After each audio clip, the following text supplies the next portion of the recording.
আলু ভাজি, ভর্তা এগুলি আমি ছোটবেলায় খুবই পছন্দ করতাম। এখনো কিন্তু আমি আলু ভাজিটাকে খুবই পছন্দ করি, আর তা যদি হয় আম্মুর হাতের তাহলে তো কোনো কথাই নেই। হ্যালো এভরিওয়ান, আসসালামু আলাইকুম।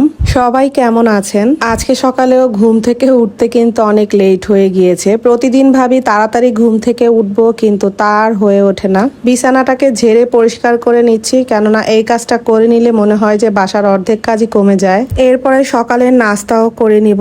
আর সকালে নাস্তা করার পরে প্রতিদিনের মতো এই যে রান্না করতে চলে এসেছি। আজকে দুপুরের রান্নায় আলু ভাজি করব আর টোনা মাছ ভুনা করব টমেটো দিয়ে। তো এইদিকে প্রথমে আমি আলুগুলিকে কেটে নিচ্ছিলাম, আর এগুলিকে কুচি করে কেটে নিব।